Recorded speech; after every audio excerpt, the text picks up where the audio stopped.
When in a meeting, it's important to understand how you can manage your own participants.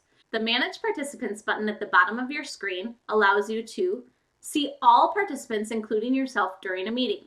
It will populate to the right of your meeting window as shown on the screen.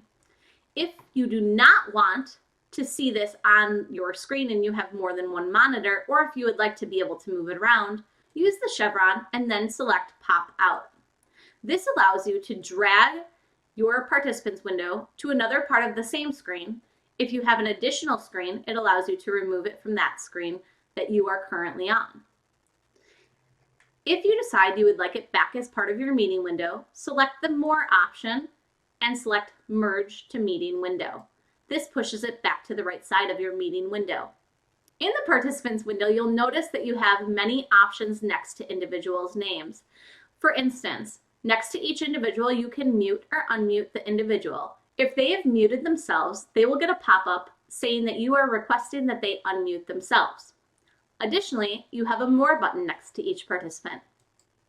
The More button allows you to select to chat individually with the student, stop their video if their video is on, spotlight their video. We're currently in gallery view, so if you spotlight, their video becomes larger. You can give them host permissions. However, this is not suggested as you lose the ability to be the host in your meeting. However, you may want to provide a participant or another faculty member with co-host abilities similar to yours. You can rename them if their name has come in as something other than what you would like to see or their given name. You can put them on hold, or you can actually kick them out of the meeting by selecting Remove. Let's take a look at a few of these. We'll go over the chat in more detail later, but if I select chat, at the bottom of my screen, you'll notice that Brian Williamson is listed as I am going to him a chat. Another option would be to stop Brian's video.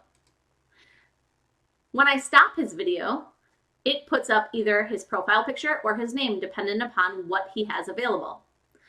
If his video is stopped, I can ask him to start it again. He'll receive a message and he can select to start it again. I'll move on to Jen. If I want to give Jen co-host abilities and I select this, I get what's called a sanity check where I have to then tell Zoom, yes, I do want to actually do this. When I do this, you'll notice Jen's name moves closer to the top of my list and the word co-host is listed directly next to her. This gives her similar, but not all of the same permissions as the host. I can also withdraw her co-host permission. And if I go to Joy and I want to give her the ability to record, I would select Allow Record. Right now we're actually recording, so I'm not going to do that. If you have closed captioning enabled for live closed captioning, this option will also be available to you. The rename, for instance, for Joy, gives me a pop-up where I can type a new name for her and put on hold. This is a great option to use whenever you are trying to do your office hours. If you have open office hours and they're not scheduling individual appointments specifically, and you have a student that decided they need to talk to you about something personally, this option, when I select to put Mark on hold, pushes him out of the room and then he moves to the top of my list. While he's in the hold position, he receives a pop-up letting him know that he has been put on hold and will be let back into the meeting soon. When I want him to come back to the meeting, if we're done, I simply select Take Off Hold and he gets pushed back to the meeting. The last option, which I'm not going to select, as then Marianne will actually have to try to get back into the meeting. But if somebody joined your meeting that was not supposed to be there, you can simply remove them or kick them out of the meeting, just so you're aware. Additional options are available at the bottom of the window, including raising hands, which is shown in both the top left of their window of their picture if I'm in gallery view, and you'll also notice in the participants window that a hand is raised next to each person's name that has raised their hand. If I want to lower everyone's hand, I can select Clear All. If I wanted to lower an individual's hand, if others have raised their hand again, I can either lower it from the person's name, or I can go to their window and select Lower Hand from the left side of their window that's on their video. This is a great way for your participants to communicate with you during a meeting to let you know that they either have a question or that they have something to add. That also does this without you being interrupted while you're speaking. So for instance, if a student raises their hand and I acknowledge that, Joy, did you have a question? Please unmute yourself. She can then unmute herself either using the unmute at the bottom of her window or in the participants window. There's a button for her. I am unmuted now. Yes, you are. So if you have somebody that has a question or would like to add something, you can call on them and ask them to unmute themselves to talk. That is only if you have allowed them to unmute themselves. You'll also notice that I have a mute all, which then also asks me if I want to allow them to unmute themselves. This is a great practice to have because then you do not have to find them in the list of participants, because if you have many participants, you will be scrolling to find their names, or there will also be a search option at the top. But this way, this will take less time. They can unmute themselves. I'll select yes, and you'll notice that Brian is now muted, but he wasn't before. If I select unmute all, and I have been the one that muted them, they will be unmuted. So if I select unmute all, only those that I have muted will be unmuted.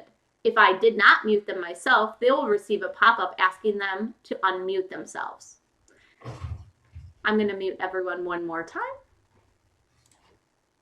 There are additional features you can change under the More option. If you have a large class or meeting size, muting participants on entry is a great option. Additionally, you have the option to allow participants to unmute themselves here, which we already had turned on. You can allow them to rename themselves. That's your choice. We also have the play, enter, or exit chime. This is sometimes distracting, so you may want to turn it off. Lock meeting, we don't necessarily suggest right now because it locks everyone out of the meeting. Even if a student or participant gets kicked out due to a bad internet connection, if the meeting is locked, you have no way of knowing that they're trying to get into the meeting and they will not be able to rejoin the meeting. And the last option here is clearing all feedback. The feedback are those nonverbal cues, including the raise hand, yes, no, go slower, go faster, and I'll show you the other options from the More in a moment. From the More, there's also a thumbs up and thumbs down, as well as clap. If your participants are needing to take a break, you can also have them select this, or especially for those that are having synchronous meetings for long periods of time, letting the host know that you are away from your computer is another great option. If participants have used any of these nonverbal cues to the host, I can clear all. I also get a number of how many of these different nonverbal cues are going. Once I select clear all, they will all go away, or I can individually do that by going to the participant's name. And that's just a little bit more about how to use your Manage Participants window.